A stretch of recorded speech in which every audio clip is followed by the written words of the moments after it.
This week's episode was brought to you by Steven Stilavato. Thank you, Steven Stilavato. It's with the generous support of listeners like you that we here at The Whole Rabbit continue our unending pursuit of the rabbit of truth, no matter how many ditches it may run in simultaneously, disappearing down each new hole with kaleidoscopic brilliance through the thicket of holy moly, bounding into a singular form at the point of all places inside the sacred grove, high in orbit over the hidden moon of Jupiter. If you'd like to help us maintain our orbit over the ghost moon of Jupiter, or just hear the second half of this episode, then please visit www.patreon.com/thewholerabbit, where your monthly donation of just $5 will not only get you the extended uncensored second half of this episode, but the extended uncensored double plus good second half of every single one of our episodes from our voluminous library, which, after you log in, is browsable from right within the Spotify app, which is great because we've been around for a while now and our list of topics are getting ridiculous. There's a lot of them. In fact, if there's an occult or paranormal topic that we haven't covered and should, we'd like to hear your feedback, which of course can be done through social media, but if you sign up now on our Patreon at any tier, you not only get the full library of episodes, I'll send you a 5x5 high quality vinyl sticker for our Big Bunny Baphomet cover art, and most pertinent here, access to our Discord server where you can tell us about that one topic you feel burdened being the only person to know anything about it. In this week's discussion, we gather for tea around the fire and share the prophecies, advice, and metaphysics straight from the sleeping prophet himself, Edgar Cayce. Having covered his life story in quite some depth, we set aside all the formalities and jump right into the most revealing section of Edgar Cayce's revelations, organized neatly by topic, read them together, and talk shop regarding the spicy details therein. As I'd hoped, Cayce's source gave us quite a bit to talk about, beginning with a multi-faceted view of the now popular concept of the Akashic Record, the system log of the entire universe, and most importantly, how we as psychics or magicians may tap into it. In the extended side of the show, we hone in our conversation on angels, what Cayce said about them and how it compares with Hermetic wisdom and traditional descriptions of them. If you don't know or care at all about Edgar Cayce, we still think there's probably quite a bit for you to enjoy here. So thank you and enjoy the show.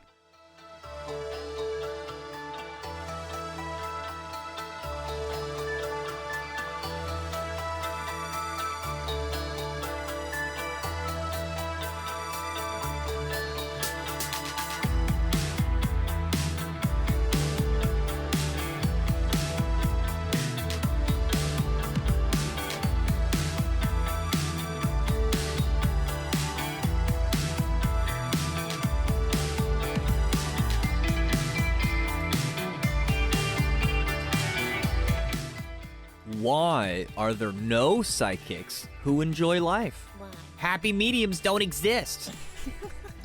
You do. Great news, I got the whole plane to myself.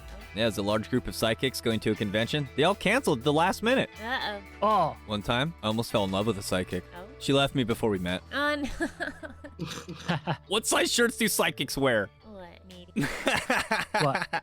So, You got it. yeah, it's just too... That one was too easy. Wait, what was it? Yeah, I didn't even hear her. A medium. Oh, what size? Oh, haha. Da-da. How many psychics does it take to change a light bulb? How many? None, but they'll tell you who will. Oh. Silly. All right, where do psychics go to dance? Where? Where? The crystal ball. Tee. I like that one the best so far. Hello, everybody, and welcome to The Whole Rabbit, where we don't just break open the occult tubes and use psycho-spiritual geometry only available to non-Euclidean rabbit brain maps. Nay, we also kick off the moon boots from time to sit around at the feet of the sleeping prophet and wax philosophic about the hard-to-classify wisdom straight from the source itself. Because this week, we're kicking off our tea party with Edgar Cayce. You guys remember Edgar Cayce? Oh, yeah.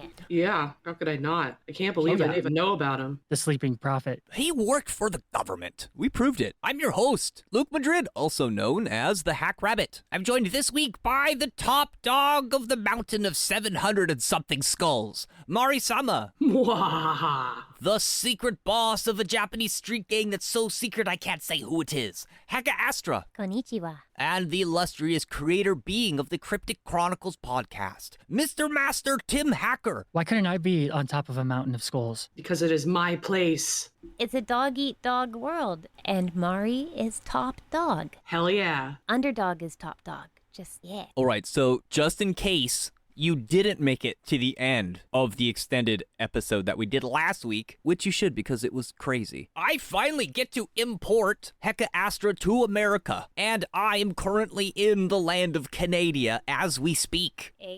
Bud? You hoser. And, I need like 2 weeks to pack all of her worldly stuff in my backpack.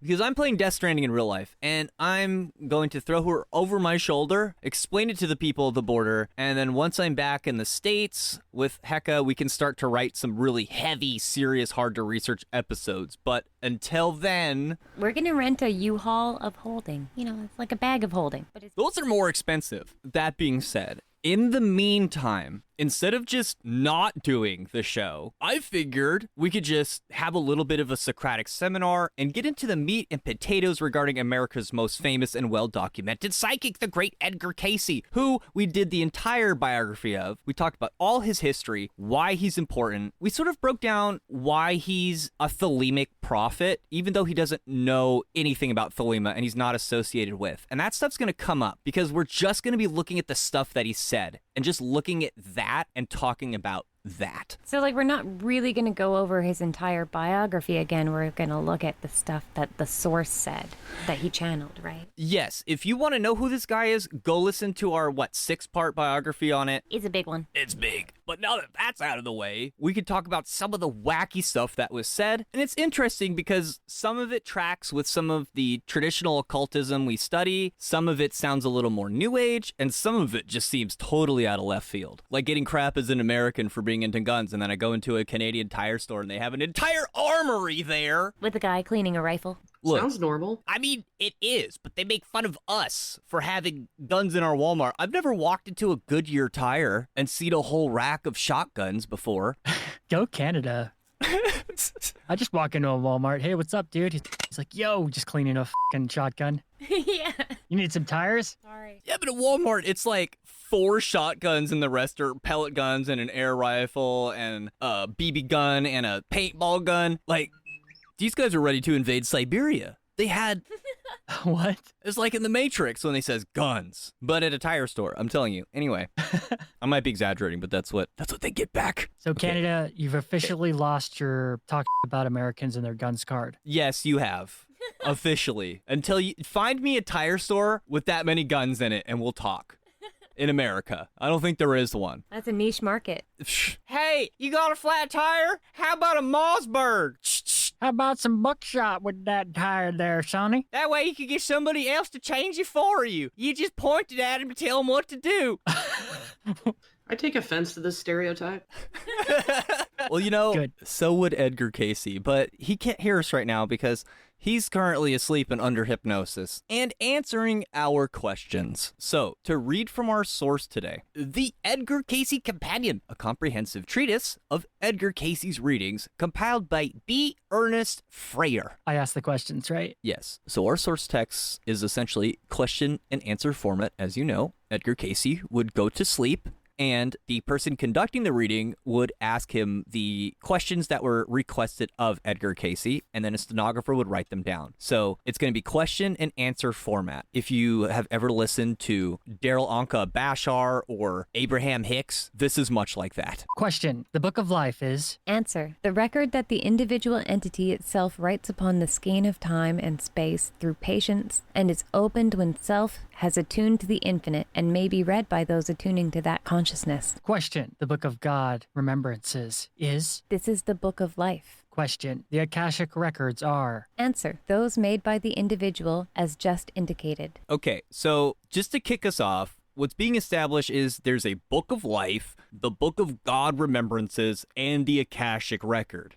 These are all the same thing, but the term that has existed into the present that New Agers love to use is the Akashic Record, and this is a big place where it comes from. So Edgar Cayce's source is going to answer questions about it, how it works, what it is. Question. Akashic Records are recorded on the ether. Then, cannot an instrument be invented to induct ether and thus tap in on the Akashic Records? Answer. This may be done. Eventually, will be. Isn't that crazy? So Can Philip K. Dick style psychic technology exist? Yes. Yes, it can. Are you hearing this? He didn't say it, but he's basically saying like, yes, precog crime could be a thing. We're going to read your thoughts because we can see the Akashic Record with our freaking Akashic radio tuner. Damn. Not to get dystopian with it. I know that doesn't really suit the vibe of the room, but hey, I'm paranoid. Downer, dude. The answer continues. The Akashic records are as these: activity of any nature, as of the voice, as of a light made, produced in the natural forces of those of emotion, which pass on or are upon the record of that as time. The light moves on in time, in space, and upon that skein between same are the records written by each soul in its activity through eternity, through its awareness, not only in matter, but in thought.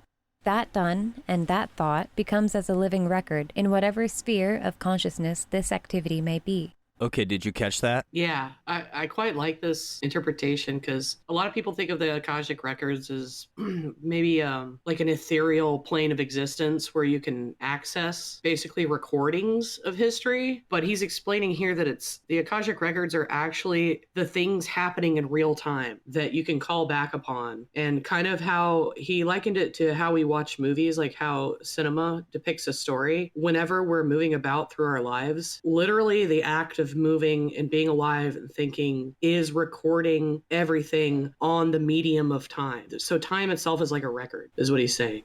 It's kind of like all that ever has been, is, and ever will be in like one big collective. Right. It's not a recording of that. It's not another physical thing. It is the thing that you're looking at. You know what I imagine when it's explained this way? And perhaps this is just confirmation bias, but I like to imagine all of reality is like a snowflake, and that includes all of the potential timelines that you personally don't experience. And the only reason you don't experience it is because your little ball of consciousness didn't go down that part of the snowflake. But the snowflake still exists, whether you experience it or not. And I guess if your ball of light became big enough or merged with the great big ball of light, you could experience it like all at once. Or maybe if you took a big rip of DMT. That too. I think it's kind of being explained a little bit like how people understand the collective unconscious. And if you relate it to being like the ocean and how each one of us is like a drop in the ocean, that's kind of what it seems like to me, where it's like, you know, it's this, it is everything that is done and everything that is thought as a living record. But that record, if you refer to it collectively, is that ocean. Yes. But it's also got more subtle practical stuff in there. We've talked about superstition. Like, why do you knock on wood? You remember why? I always heard it was to drown out what you were saying so that you're not tempting fate. And it's also related to, you know, spirits or fairy lore. So it's like you knock on wood so that the vibrations of your knocks drown out what it was that you were saying that you don't want to be tempting fate with. Yes. So there's also weird ideas that you can like trick God or, you know, fool Zeus. Like how the fates are often like women that weave patterns and timelines in your life, like the fates. And if like you learn to weave, it's kind of symbolic. Like it's, you know, not, I'm not saying physically learning how to weave, but like learning how to weave your own fate. Yes. Yeah, it sounds great. I think what I'm getting at here is it reminds me of how it's explained in Yogananda's autobiography when he's at the feet of his master, Sri Yukteswar, like the mosquitoes are biting him, and Yogananda wants to like hit the mosquito, but he doesn't. And then his master is like, why don't you just hit the mosquito? You want to hit the mosquito. He's like, what do you mean? Like, I'm not supposed to kill or hurt anything. We practice ahimsa. He's like, yeah, but you already practiced the violence in your mind. Just hit the mosquito. You're not getting the lesson. and I think that what Edgar Cayce's source here is saying something very similar, because it's not just what you do. It's not your actions. It's how you feel about them. It's what your private thoughts are, how you feel about in relation to your thoughts, and those things never go away. It's a lot like in the Gospel of Thomas when Christ says like nothing will be hidden, it'll all be revealed. So don't do what you hate. So you're relating the interplay of feelings and thoughts in this as well, which kind of reminds me also of the episode that we did about the philosophy of freedom, where he talks about intuition and thoughts, which also makes me think of the basal and how the seat of your soul in ancient Egyptian was your ab, or your heart.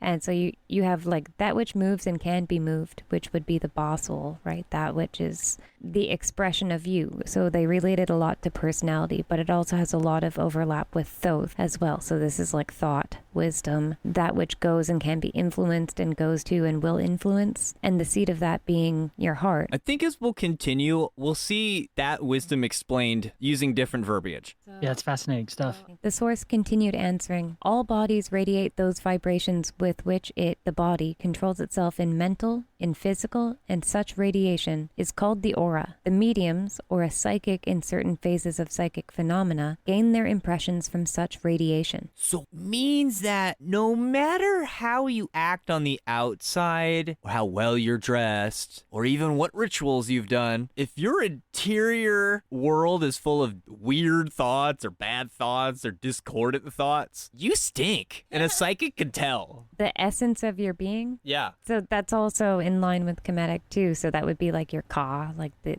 essence of you. And if your Ka and your Ba unite, which is only decided upon by whether like it's actually in line with the seed of your soul, your heart, only then is the Ak manifested or produced. Have you ever met those people who don't trust you if their dog doesn't like you? Oh yeah, all dogs like me though, so it's cool. That Ka is weird. So, okay, we're calling it our Ka.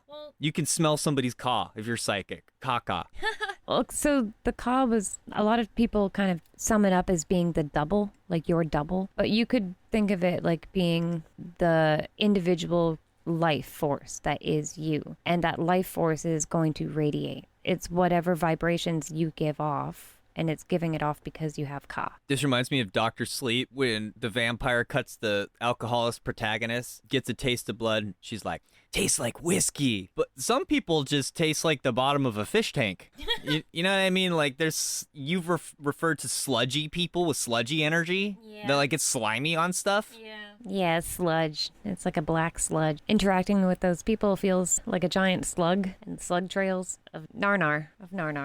So I guess that's what I got out of this. You can't hide. Like all of your thoughts, all of your feelings, everything about you, you can't stuff it down and make it go away and ignore it. And in some way, this is an argument for shadow work as well. We're just not there yet. You know, it's like after you smoke a joint, there's no hiding how bad you smell like weed. But it's like that with everything in your psychic world. And I think it's important to know that. Yeah, and not necessarily hide from it. This is so Egyptian, it's not even funny. So then there's also like your shadow, which is the shoot, the shuit. And that is produced. It's born every day when the sun is born every day. So like your perception. It's the shade cast by your consciousness. That's awesome. And, you know, it needs to be protected, but it also is quite powerful and can protect. It all depends on the individual's relationship with it, just like how we see shadow work now, where it's like, you know, it can either cause you weaknesses or it can actually be something that helps you grow and protects you. Totally, and complete yourself. You know, and moms have this psychic sense. You ever bring one of those friends over your mom just hates for no reason?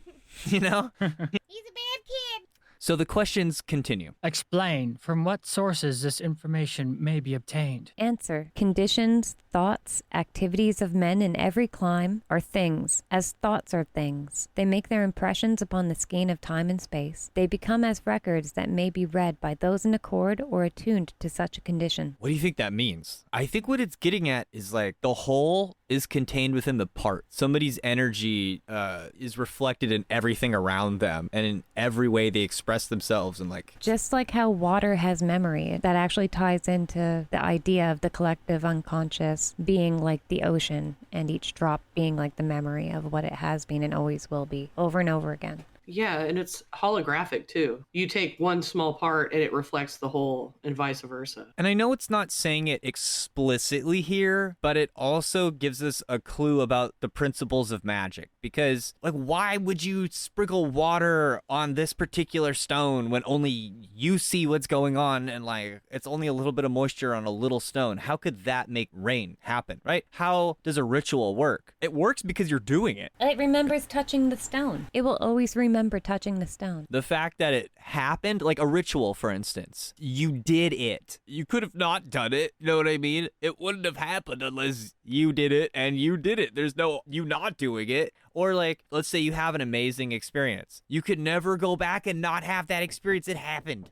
And this is why people buy experiences instead of stuff, or why it's recommended you do that. Yeah, makes sense. So that brings us into the collective unconscious, which plays into the practical explanation of how the sleeping prophet gets the information in the first place. The idea being that we can learn something from it and do the same thing ourselves. So I think like keeping in mind everything that we were saying about like the ocean as the collective, and if you think of Jungian shadow work with this next part, it really makes a lot of sense. The subconscious mind forgets nothing. The conscious mind receives the impression from without and transfers all thought to the subconscious, where it remains even though the conscious be destroyed. The subconscious mind of Edgar Cayce is in direct communication with all other subconscious minds and is capable of interpreting through his objective mind and imparting impressions received to other objective minds, gathering in this way all knowledge possessed by millions of other subconscious minds. So just like with an individual, your shadow informs your conscious mind whether you understand it informing your conscious mind or not.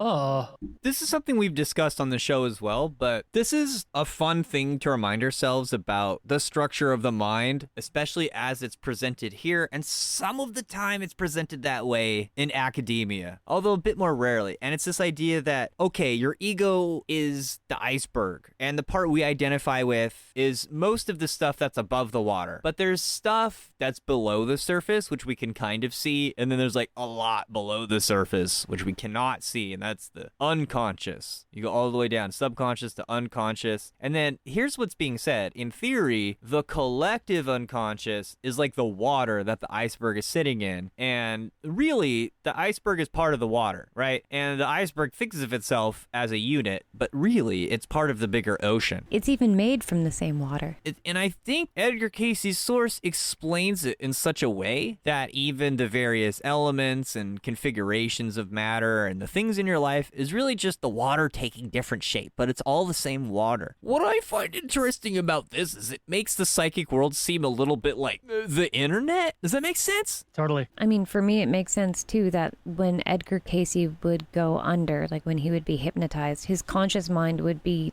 taking the back seat. It's not the driver. And so it removes like the filters from being able to access that information. So I think really anybody could potentially have access to that. They just have to, relinquish the authority that your ego tries to put in place anyways, because your ego doesn't want to take the back seat. It wants to drive. Okay, but what about all the people that like this show and refuse to take their meds? Well, I think this explains some of it, to be fair. Like, okay, you have a filmmaker or an author that's really tapped in, right? And they're making their creation, their masterpiece. Now, not all of them are Stanley Kubrick and doing it on purpose because they're consciously a super genius. Sometimes that genius just filters through unconsciously. And so you can end up with, why is this movie about me? Why are these weird synchronicities in this film? Like, how did the author of this film know that would happen to me? And it's not like you're being spied on by the government. It's because the forces that influence your life and the forces that influence the creator of said film or said art are influenced by the same collective unconscious. I like what you were saying about people consciously doing it or unconsciously doing it. And to me, it's like the difference between chaotic brilliance and brilliant chaos.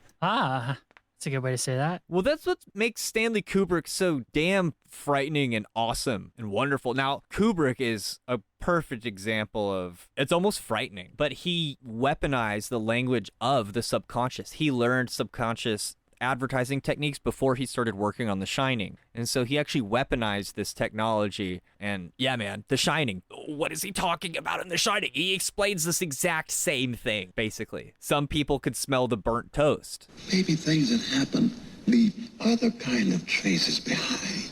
Not things that anyone can notice, but things that people who shine can see. Just like they can see things that haven't happened yet.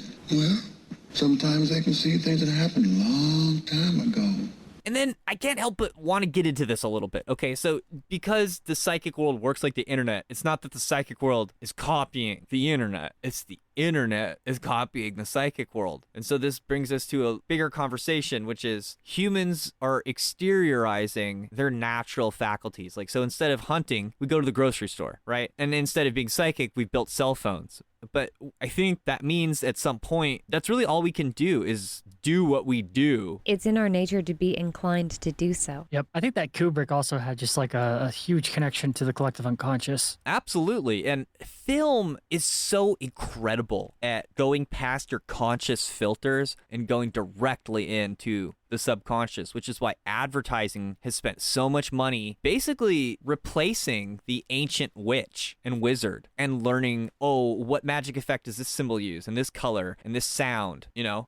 Totally. Exactly. It's all psychology. And I'd argue even deeper psychology because it affects everyone. I think you guys are right. Marketing is like an exploitation of the symbolic world of human nature. Yep. That's probably why I've been so drawn to it my whole life. Of course, I don't like, obtuse commercialism and overindulgence and all that, but there's something to be said about a really well-crafted product that has really good advertising. Yeah, it's like why babies love watching commercials. I mean, fuck, if it's a good commercial, I'll You ever watch it. notice that? Babies fucking love commercials. Wait a minute. Yeah, 'cause they don't know any better. You're right. You're totally right, dude. I didn't even, like, now that you say it, they're like mystified by them, right? They like look at it and they're like, what? Man, yeah, seriously. Like, I'll have the kids show on, it's like, little kids show. And then the commercial comes on. All of a sudden, my kid laser focus. Don't you put it No. in your mouth. Don't you put it in your mouth. Dude, it's like a casino for the eyes. Yeah. Especially Japanese commercials. But babies are pure subconscious. So what does that say to the rest of us? Like these commercials and advertising, like it's a direct communication to what's beneath the surface. And you can think you can skip the ad and ignore it, but it's actually affecting you, whether you like whether it you're or paying not. attention or not. That actually goes for everything though, huh? Like that's not just for commercials. Like if you have something in the background you're listening to, just like while you're painting Warhammer models or writing or whatever, that shit's going right through your subconscious as well. Yo, propaganda. That's why it works. And people wonder why I sit in silence all the time. No, this brings up something else too. Like, okay, almost every really big genius / inventor has like one of those things that they do to keep their mind occupied. Like, people like, they took a shower. The eureka moment for Archimedes is when he gets in the bathtub. Or you'll have a realization when you're taking a shit. I think for me, it's doing the dishes. Right? There's something about you put your brain on autopilot and you allow your conscious mind to be taken up by something. And then once your conscious mind is distracted, then all that information from the collective can like filter up and in. And that's like, boom, and you get the good idea. Oh man, totally. What's the guy who took credit from Tesla for creating like the light bulb and electricity and shit? What's that guy's name? Edison really got like all the credit. Yeah, so Edison, what he would do was he would take a nap with a metal ball in his hand and a bowl of water under the ball. So he would get ideas from whatever was popping through his head when he dropped the ball, when he finally like dozed off. The ball would just tell him whose designs to It would wake him up.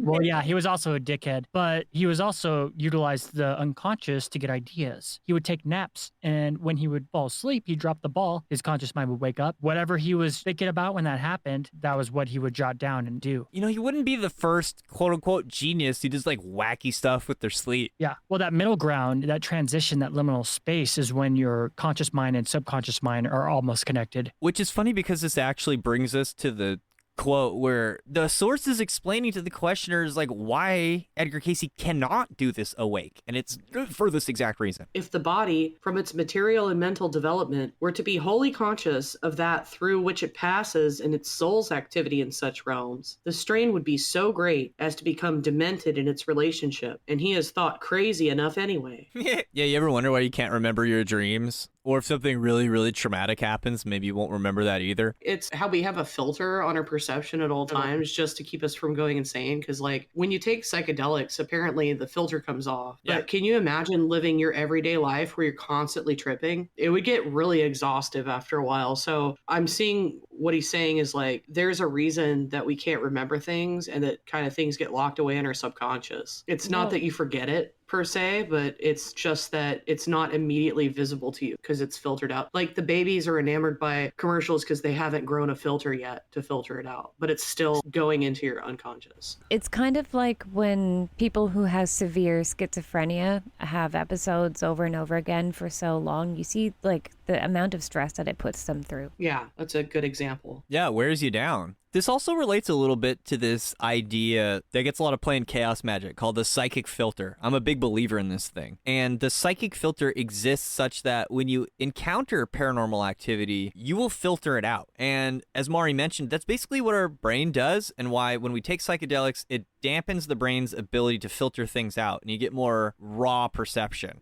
I used to help in-home adults with disabilities, and from my understanding, one reason that so many people on the spectrum like listening to the same song like over and over, maybe 12 hours at a time, is because it provides some regularity. It's almost like a filter. If you look at the way our organs are designed, if you want to use the word design, it's more so like they have been designed to be filters instead of to be receptors. Like the way that they take in information, they act as filters. So it's like you can think of your ears, your eyes, your taste, like the way that we take in that information, there are limiters on all of those. The power of the genie is within its I see. containment. Yeah, it's easier to block stuff out. Yeah. Like the very first eyes, if you look at evolution, the very first eyes would just like see light and shapes, right? Like lights and shadows. And that's basically taking in like all. That's taking in, it's just all light, all shadows. So it's kind of, if you look at the most primitive one, it like hones in from that, which is, you need kind of like filters and fine tuning, if that makes sense. Okay, yeah. So like when you're a baby, like you test their reflexes. You're like, hey, baby.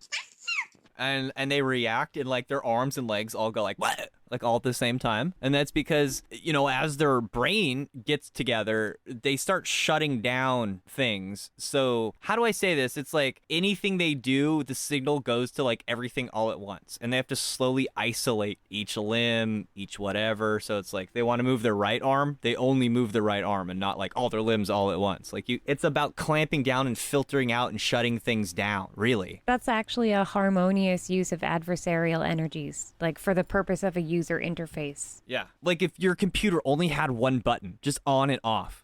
Thinks of iPhone. But you could do a lot more if you had more buttons that did different things, right? So, I mean, but that works by shutting things down. Now, the psychic filter works where if you're exposed to something paranormal, you may filter it out. I have a huge issue with this. Like if I saw a ghost in my house, like a specter, and I saw it, I'd be like, well, that's not real. And I would ignore it. And then I would need somebody else to have seen the ghost. Like, Luke, did you just see a ghost floating? I'd be like, oh my God, I did. I just ignored it because it wasn't real. Like, I would do that. Like, I think that's actually partially how psychic things work. It's like you just aren't paying attention to it.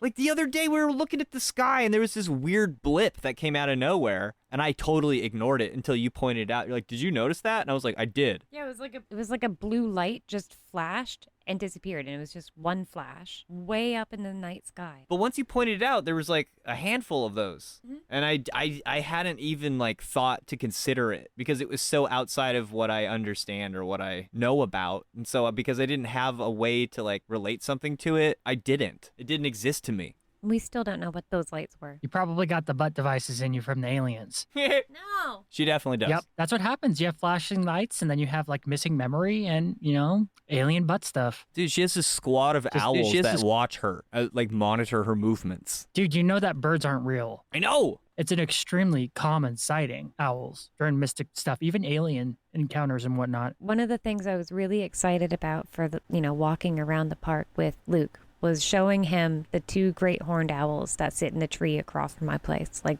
they're not that far away. They're, I don't know, what would you say, like 50 feet? They're honestly pretty cool. I did check to make sure they are gray aliens, and it's possible that my psychic couldn't handle it either, and I only saw the owls as well, so. The owls are not what they seem. And it's because of this, because you'd lose your mind. Look, everything is an excuse for me to talk about aliens and butt stuff. I mean, what else really is there worth talking about when you really think about it? Okay, so I think to wrap this up for the free show, there's a little bit of explanation of how this can work for the individual. So in theory, we got this thing called the Akashic Record. It has all the information in the whole universe, and you can tap into it too. But how? And I find this description to be really interesting because it aligns with how divination works for myself and my experiences with using tarot cards and others. So let's get into this. Mari, what does he say here about like how do you tap into this? What does he say? Then, as is seen, there is the necessity of that mind so directing to be absolutely negative. Should the positive of the subconscious, which is altogether positive, operate with the same in giving the condition or the instruction necessary concerning the desire to be known? Should the question, should the mind, should the person of such a directing be in that of a wishy-washy, willy-nilly, inconceivable way of direction, the same may be expected of that information as is taken. Oh, so this is kind of like you will receive it in the way that you have requested it. Yeah, garbage in, garbage out. I think that's really interesting. It's almost too technical, and a lot of what Edgar Cayce said under trance comes off a little too technical and is like strangely worded. But what I get the impression here, it aligns with something that I do when I have like tarot reading clients here on The Whole Rabbit. And it works by, it's like important for the client to have a question, have some sort of a negative, as he says here, like not negative bad, but negative as in like sucking in receiving. You have to have something that is like, I'm definitely looking for an answer for this thing. Like being in want. Yeah, and that's sort of how it's explained as it goes on. And yeah, you like,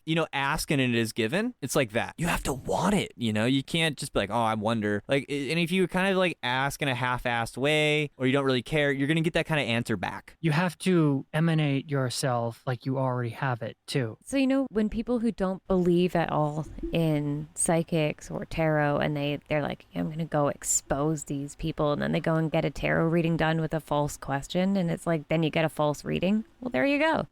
Yeah, that's 100% the case. What's funny is that those people are always used to being told they're being too negative, but it's actually the opposite. Yeah. They need to be more negative. It's like, no, you sit there and receive. Like, okay, you can't know if this answer is psychic because you literally have not asked the question. If you're not ready to receive, when you do receive, you won't know what to do with. But if you ask a question and you get an answer to your question, there's no denying you got the fucking answer. How much water can a closed fist hold? But if you needed the water, it would go in there. You know what I mean? Yeah, like if you're going to go drink from a stream, you don't try and like stick your fist in the stream and then bring your fist to your face. You cup your hands in a receiving motion, right? How Taoist of you. No water, nor can you say there's no such thing as water because you refuse to cup your hands. I don't know. This thing does not quench my thirst. See? I put my hand in it, I bring it to my mouth, my thirst is not quenched. Fake news. Fake news. The desire of the mind must be toward that which is wished for. Get the difference between wish and desire, that the information may be obtained through those same sources or channels. So that's like what we're talking about. So you could wish for something, but if you don't desire it, it's not going to slap. It's not going to work. Not going to get the answer. Can't manifest it without passion behind the,